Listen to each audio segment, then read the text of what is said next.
In a world where we have to depend on other humans constantly, trust and truth play a huge role in relationships.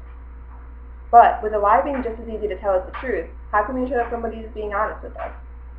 The behaviors of liars is briefly discussed in Chapter 5 on page 107 in our assigned textbook, Human Communications, The Basic Course by Joseph A. DeVito.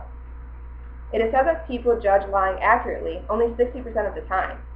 This staggering fact is sure to make you a little less trusting of your own ability to tell when others are lying. However, by training oneself to be able to detect behaviors of liars, it is possible to increase the likelihood of being able to see if somebody is lying or not. Verbal and nonverbal cues are able to give a liar away. In the article Detecting Deception by Rachel Adelson, Paul Ekman, a notable psychologist who has been studying deception for 40 years, was able to create a system that can detect bodily deception cues or nonverbal cues.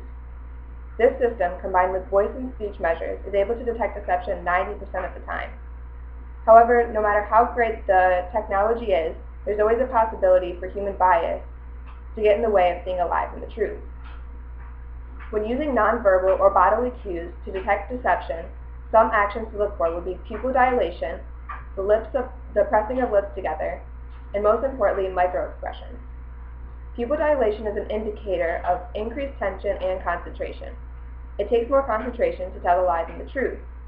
Also, natural tension comes along with telling a lie because people are taught that lying is immoral. Because of these factors, pupil dilation is a good indicator of telling whether someone is lying or not. The pressing of lips together can be said to be a similar cue.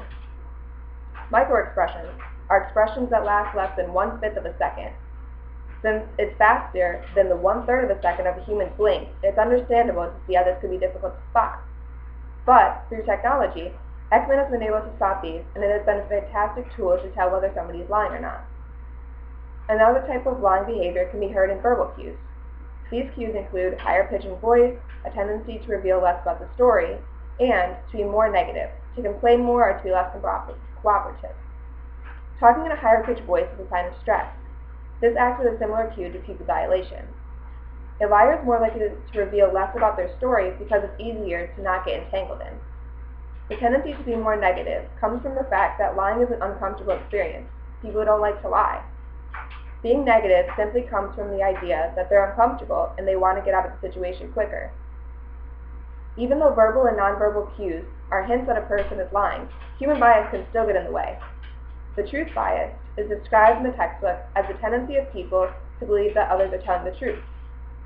This bias is especially strong in long-term relationships where it's taken for granted that each person tells the truth.